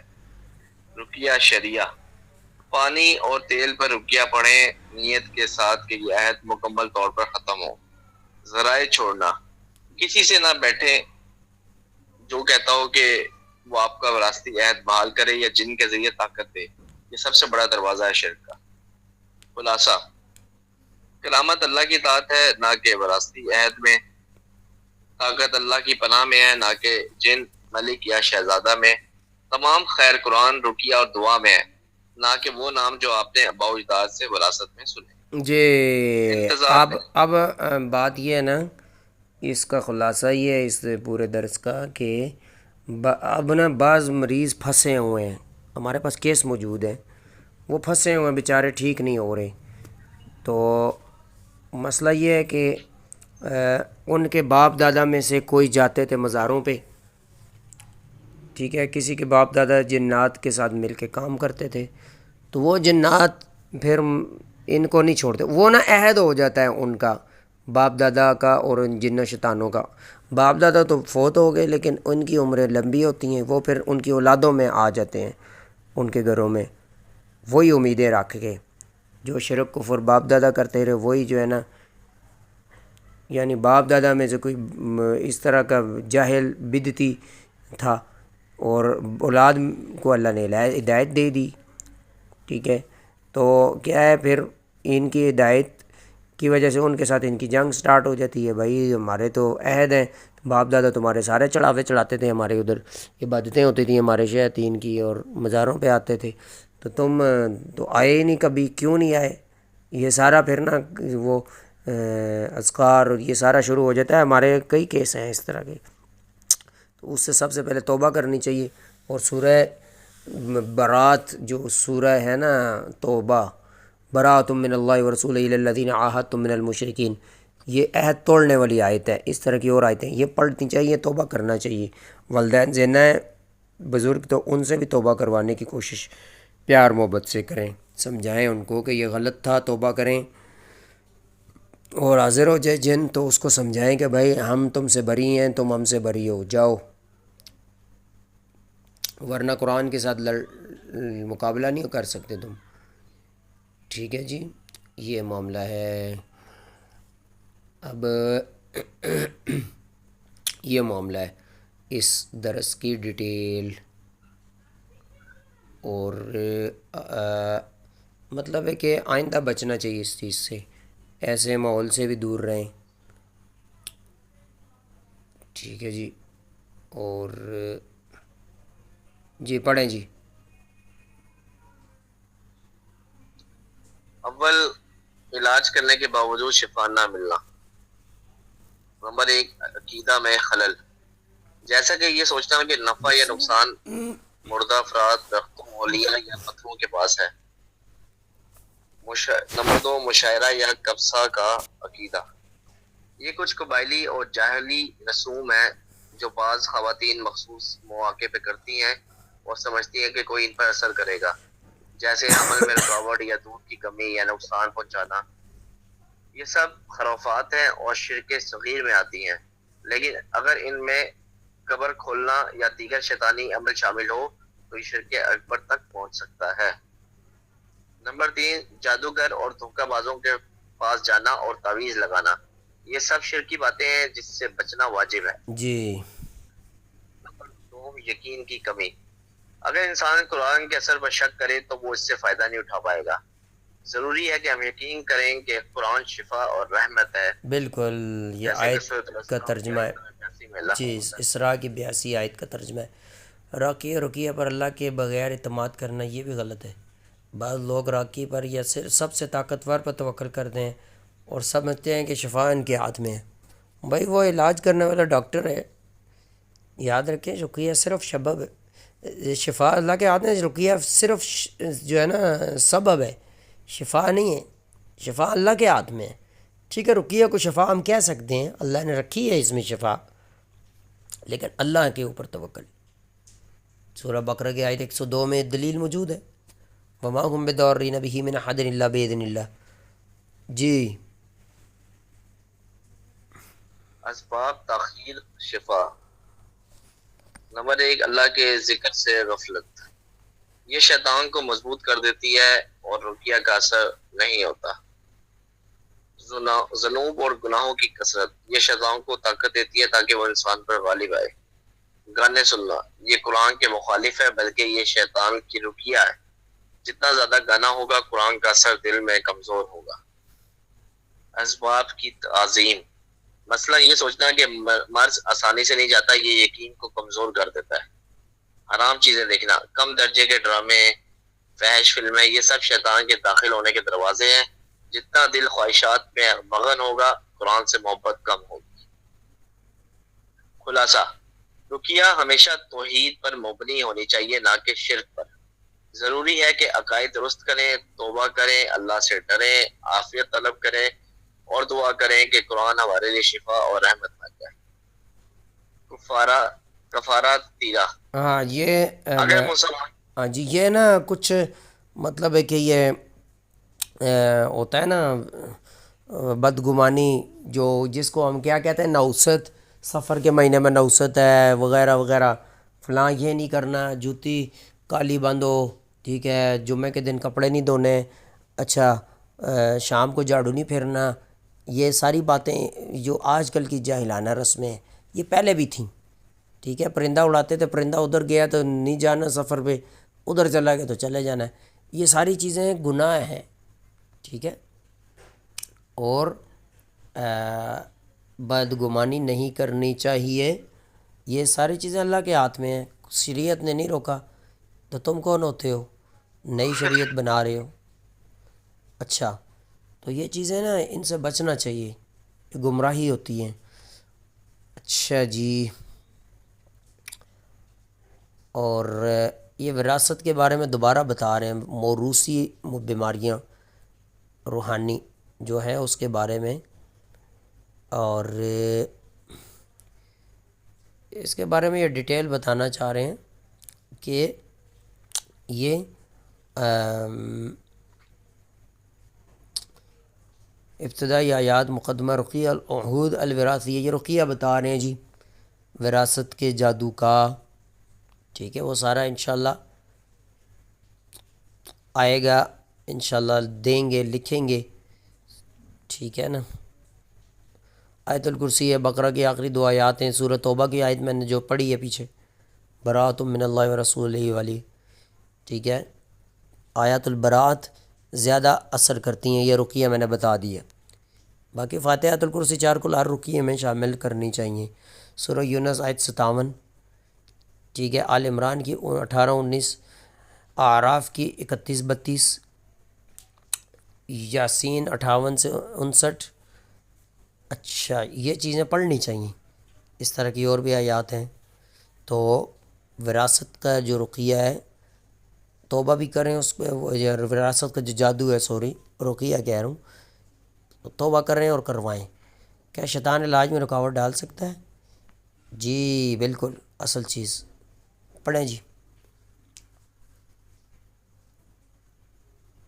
کیا شیطان علاج میں رکاوٹ ڈال سکتا ہے؟ یہاں اہم نکات درج ہیں۔ نمبر 1، چھپی ہوئی رکاوٹیں۔ کبھی بیمار شخص مکمل طور پر نظر آ رہا ہوتا ہے، علاج کرنے کے باوجود شفا میں رکاوٹ محسوس کرتا ہے۔ وجہ اکثر روحانی یا نفسیاتی رکاوٹیں ہوتی ہیں جو نظر نہیں آتی۔ نمبر 2، شیطان کا کردار۔ شیطان کبھی دل میں فتور، سستی یا ترک عمل پیدا کرتا ہے۔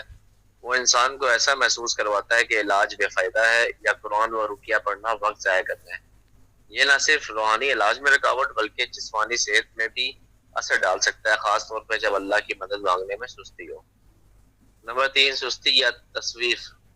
انسان جب نیت کرتا ہے علاج شروع کرنے کی تو اچانک کاہلی، بھٹکنا یا نفور محسوس ہو سکتا ہے۔ یہ شیطان کی چال ہے تاکہ علاج ترک ہو جائے یا کمزور ہو جائے۔ اس حل اور رہنمائی۔ علاج میں مستقل مزاجی اور سچے دل سے اللہ پر بھروسہ ضروری ہے۔ قرآن کی تلاوت، رقیہ کی پابندی اور دعا میں تسلسل رکھیں۔ چھوٹی چھوٹی کامیابیاں جمع کریں، کبھی مایوس نہ ہو۔ اگر رکاوٹ محسوس ہو تو دعاؤں، اذکار اور وضو کے ذریعے شیطانی اثر کو کم کیا جا سکتا ہے۔ نتیجہ: شیطان واقعی روحانی اور نفسیاتی رکاوٹیں پیدا کر سکتا ہے، لیکن علاج مکمل ترک کرنا حل نہیں۔ مستقل مزاجی، دعا اور قرآن سے تعلق، اللہ کی مدد سے رکاوٹیں ختم ہو سکتی ہیں۔ جی ماشاءاللہ، میں یہ چاہوں سمجھ تو آئی میں ہے نا آپ کو؟ یہ مستقل مزاجی ہونی چاہیے، ٹھیک ہے جی۔ ہاں، جھوٹا جن چمٹرانا خود کو، یہ ہم نے پڑھ لیا تھا نا۔ آج بھی یہ کچھ تھوڑا اس طرح کا ہی ہے، یہ آپ پڑھیں ذرا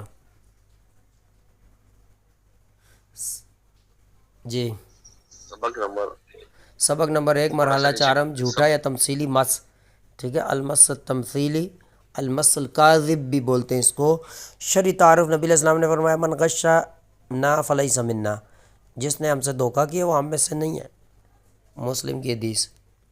آگے یہ حدیث کذب اور تمثیل کے ہاں، خطرے کو یہ واضح کرتی حدیث ہے۔ کذب اور تمثیل، جھوٹ اور ایکٹنگ کے خطرے کو واضح کرتی ہے۔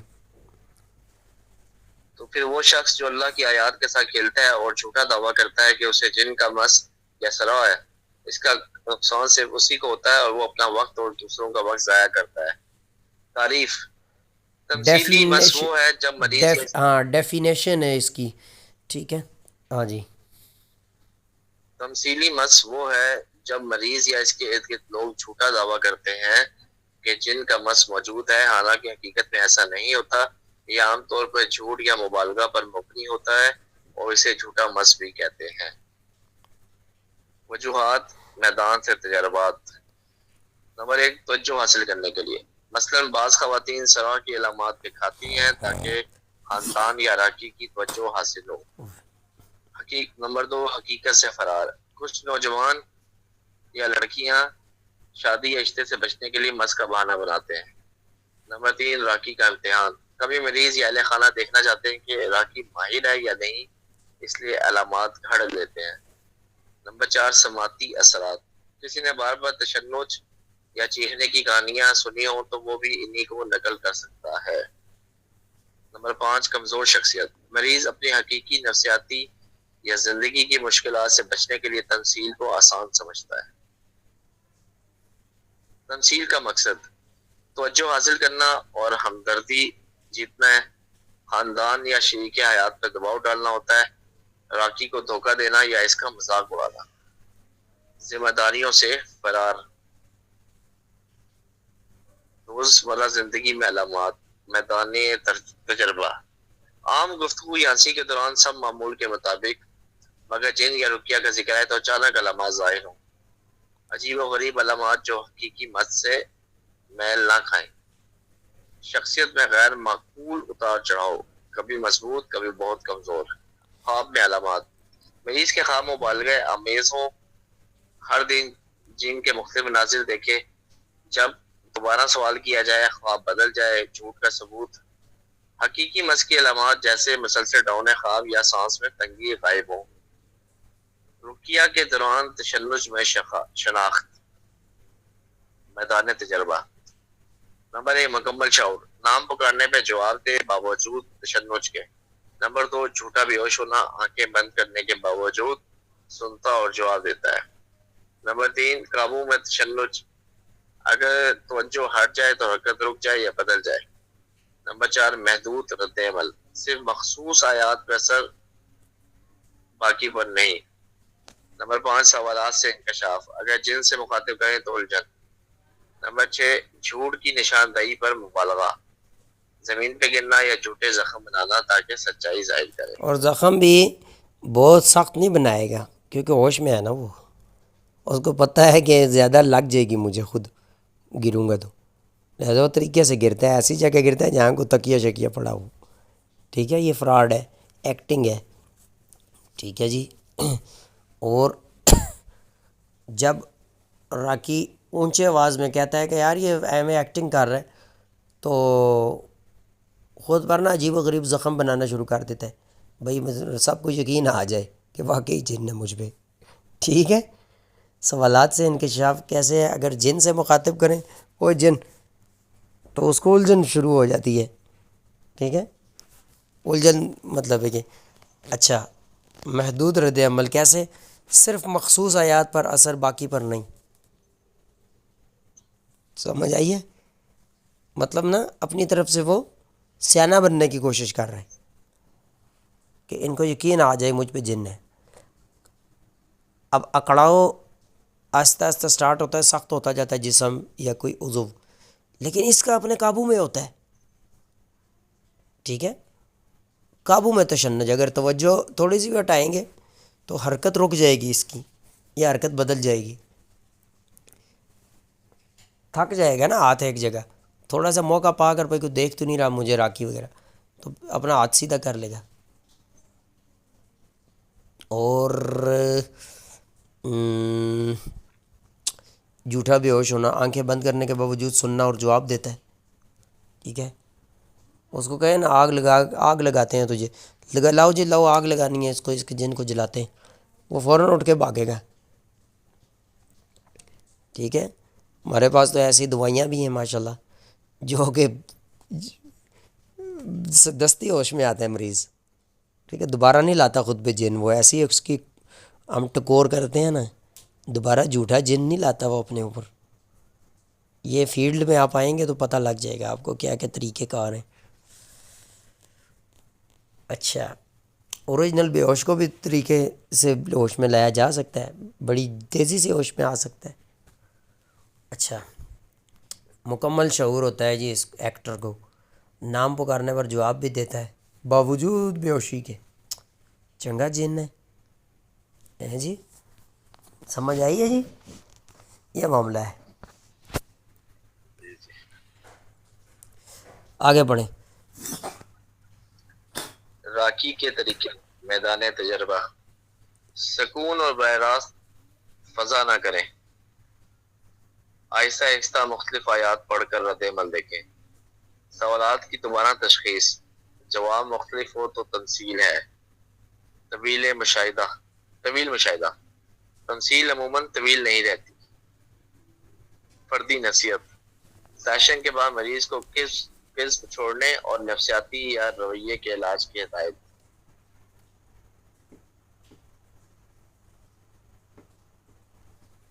سمجھ آ رہی ہے نا جی؟ میدانی خلاصہ، یہ اوپر سمجھ آیا؟ تنصیل، مطلب ہے کہ آہستہ آہستہ مختلف آیات پڑھیں، سوالات کی دوبارہ تشخیص، جواب مختلف ہو تو مطلب ہے کہ تمثیل ہے۔ عدالت میں کھڑا کرتے ہیں نا ایک بندے کو، تو سوال جواب میں تھوڑا سا پزل کرتے ہیں وکیل تھوڑی دیر بعد سوال کرتے ہیں تو جواب چینج ہوتا ہے پہلے کی بنسبت، ٹھیک ہے، وہاں سے جج بھی پہچان لیتا ہے کہ یہ فراڈ ہے، جھوٹی گواہی ہے، ٹھیک ہے۔ اسی طرح یہ بھی ادھر بتا رہے ہیں، سوال کی دوبارہ تشخیص جواب مختلف ہو تو تمثیل یعنی ایکٹنگ ہے، اوریجنل جن نہیں چمڑا اس کو۔ طویل مشاہدہ تمثیل، ایکٹنگ عموماً طویل نہیں رہتی، بہت زیادہ ٹائم نہیں لگاتی ایکٹنگ، وہ تھک جاتا ہے نا، خود ہے وہ تو، جن تو نہیں ہے، زیادہ دیر تک اس کی نہیں یہ چلے گی، تھوڑی دیر میں تھک کے کہے گا بھائی کوئی جن نہیں ہے مینوں سینڈ دیو، کھلارا ہویا نا اس ٹائم دا مینوں پیراں تے، میرے پاؤں تھک گئے ہیں یا فلاں فلاں فلاں فلاں فلاں فلاں ایسے ہو گیا۔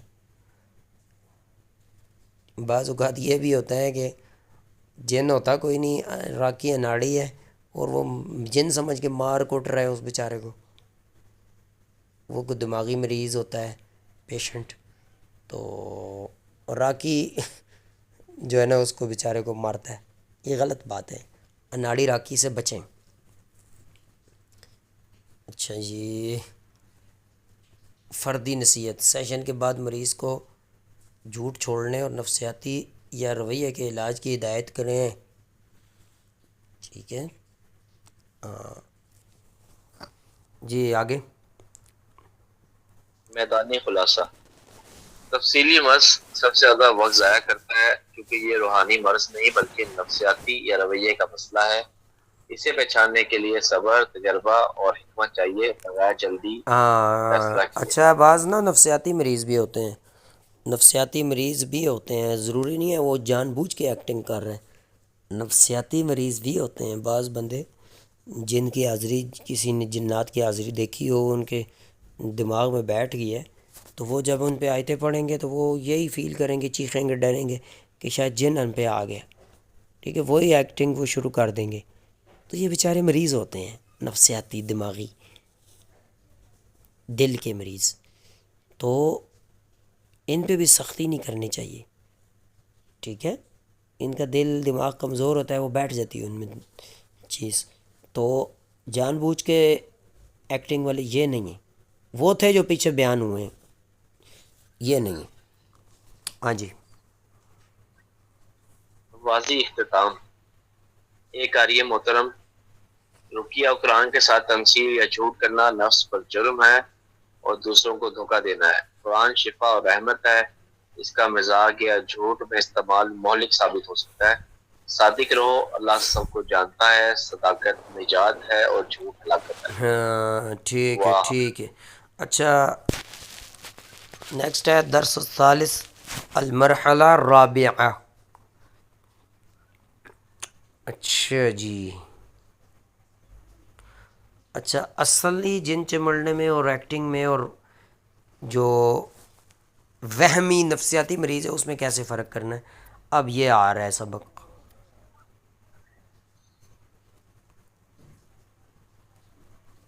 پڑھیں۔ جھوٹا، وہمی اور حقیقی مس میں فرق کی وضاحت۔ تعارف: راکی کے لیے میدان میں سب سے خطرناک صورتحال یہ ہے کہ تینوں حالات کی علامات ایک جیسی معلوم ہوں۔ نمبر 1، تمثیلی مس، المس التمثیلی، جان بوجھ کر جھوٹ اور اداکاری کرنا۔ وہمی مس، نمبر 2، وہمی مس، المس الوہمی، نفسیاتی اثرات اور غیر حقیقی تخیل۔ تخیل خیال کو کہتے نمبر ہیں نا، 3، اس کو خیال میں آ رہا ہوتا ہے جی واقعی جن حاضر ہوگا، ابھی آیات پڑھ لی جا رہی ہیں مجھ پہ، وغیرہ وغیرہ۔ نمبر 3، حقیقی مس، المس الحقیقی، جن کی طرف سے اصل نقصان جو رقیہ کے دوران واضح ہوتا ہے۔ تاکہ الجھن نہ ہو، ہر حالت کے فرق کو جانچنا ضروری ہے، خاص طور پر نیند، بیداری، تشنج اور رقیہ کے دوران۔ نیند میں علامات: الاعراض المنامیہ، تمثیلی مس، خواب گڑنا یا بدلنا، متضاد خواب۔ وہمی مس، خوف پر مبنی خواب جن کو مریض نے تخیل یا سنا ہو لیکن مستقل نہیں۔ حقیقی مس، واضح اور متواتر خواب جیسے ڈونے خواب، بلند جگہ سے گرنا، نقصان دہ جانور، سانپ، کتے، بلی، جنسی حملہ یا گلا گھونٹنا۔ نمبر 2 بیداری میں علامات: الاعراض فی الیقظہ، تمثیلی مس، مصنوعی حرکات، واضح مبالغہ، بات اور عمل میں تضاد، وہمی مس، غیر ضروری شدید خوف، اضطراب، علامات نفسیاتی زیادہ ہو، حقیقی مس، اذان یا نماز کے بعد سینے میں تنگی، بے وجہ سر درد، سستی، تنہائی، منتشر درد، خدمات یا دیگر آثار غیر طبی وجہ کے۔ نمبر 3 تشنج میں فرق: الصلہ، تمثیلی مس، کنٹرول شدہ تشنج، مریض آنکھیں کھول سکتا ہے، ہنس سکتا ہے یا اپنے نام پر جواب دیتا ہے۔ وہمی مس، عام طور پہ مکمل تشنج نہیں، ہلکی حرکتیں نفسیاتی اثر کی وجہ سے۔ حقیقی مس، شدید تشنج، مریض کے اختیار سے باہر، چہرے کے تاثرات بدلنا، جسم کا بھاری ہونا، جن مریض کی زبان سے بول سکتا ہے بغیر قابو۔ رقیہ کے دوران فرق: التفاعل اثناء الرقیہ، تمثیلی مس، کسی بھی آیت پر چیخنا یا رونا، حتیٰ کہ رحمت کی آیات پر رد عمل غیر مستقل ہوتا ہے۔ جی رقیہ کے غیمی دوران، مس، ہاں رقیہ کے دوران جو فرق ہے نا، تمثیلی مس جو ہے کسی بھی آیت پر چیخنا رونا، حتیٰ کہ رحمت کی آیت پر بھی رد عمل غیر مستقل، ٹھیک ہے۔ یہ اناڑی جو مطلب ایکٹر ہے، ٹھیک ہے جی، تو راکی ماہر ہو تو نہیں چھپ سکتی یہ چیزیں کسی بھی آیت پر بے وجہ، مطلب ایک رحمت کی آیت ہے، رونے کا کیا تک بنتی ہے، سمجھ لینا چاہیے یہ ایکٹر ہے۔ وہمی مس میں نفسیاتی مریض ہے نا، وہ بیچارہ ڈرا ہوا ہے، شدید خوف، اضطراب، پسینہ آنا، رونا، مگر جن کی حقیقی علامات نہیں ہیں۔ حقیقی مس میں کیا ہوتا ہے؟ مخصوص آیات، سحر، حادثت، مس پر اثر، چیخ، قے، آواز میں تبدیلی، جن مریض کی زبان سے بھی بول سکتا ہے، ٹھیک ہے جی۔ اور خلاصہ موازنہ ٹیبل، حالت کیا ہے جی؟ مس تمثیلی جو جھوٹے ایکٹنگ کر رہا ہے، جن ڈال خود جن ثابت کرنے کی، اس کے خواب جو ہے نا گڑھے ہوئے ہوں گے، متضاد سوال جواب ہوں گے۔ اور بیداری کی علامات مصنوعی حرکات، جیسے مبالغہ، سمجھ آ رہا ہے بھائی یہ ایکٹنگ کر رہا ہے۔ درد اس کا قابو شدہ تشنج اور یہ اکڑاؤ پن جسم میں، مکمل شعور ہوگا، ٹھیک ہے جی۔ اور اثناء رقیہ کے دوران کیا ہوگا؟ چیخ یا رونا، رد عمل غیر مستقل، پتہ چل رہا ہوگا یہ فراڈ ہے۔ اور نفسیاتی بیچارہ ڈرا ہوا مریض، المس الوہمی، خوف پر مبنی خواب ہوتے ہیں اس کے، غیر ضروری خوف یا اضطراب، ٹھیک ہے، وہ جان کے نہیں کر رہا ہوتا، جو تکلیف ہے اس کی نادر، شاذ و نادر، کمزور تشنج، ٹھیک ہے۔ اور سخت تشنج تو اصل جن چمڑے ہوئے کو ہوتا ہے نا، اس کا کمزور ہوتا ہے نفسیاتی مریض کا۔ اور خوف، رونا بغیر جن کی علامات کے۔ اور اصل جو المس الحقیقی ہے اس میں ڈراؤنے اور متواتر خواب ہوتے ہیں۔ بیداری میں کیا ہے جی؟ سینے میں تنگی، تنہائی، درد، ٹھیک ہے، اس طرح کی حالتیں۔ اور شدید تشنج، آواز میں تبدیلی بھی ہوتی ہے، جن حاضر بھی ہو جاتا ہے۔ اور چیخ جو رقیہ کے دوران ہے، وہ چیخ مارنا، الٹی کی کیفیت، الٹی کرنا، جن کا اثر ہوتا ہے اور واضح رد عمل نظر آ رہا ہوتا ہے، معالج سمجھ جاتا ہے یہ۔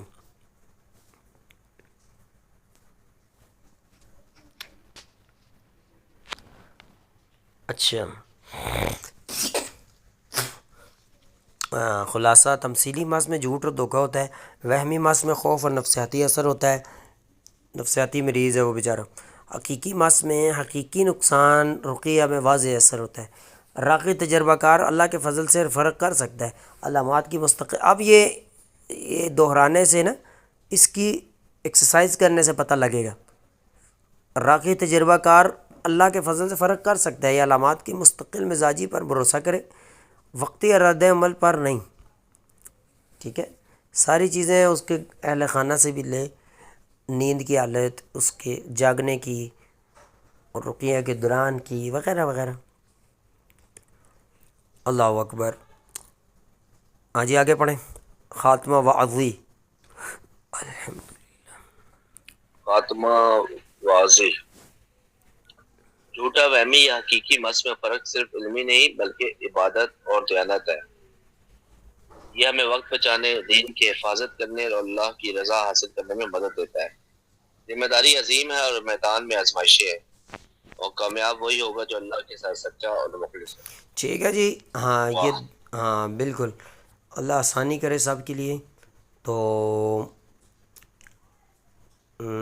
آگے جو ہے نا، اب نفسیاتی وہم ہے، ایک بندے کو وہم ہے، المس الوہمی کیا ہے؟ بندے کو وہم ہے کہ کیا پتہ مجھے جن ہے،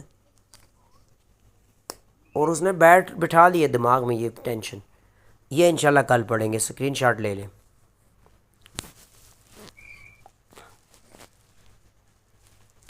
الدرس الثانی المرحلہ الرابع المس الوہمی کی ڈیٹیل ہم کل پڑھیں گے۔ آج تک کے لیے اتنا ہی کافی ہے۔ وآخر دعوانا الحمد للہ رب العالمین۔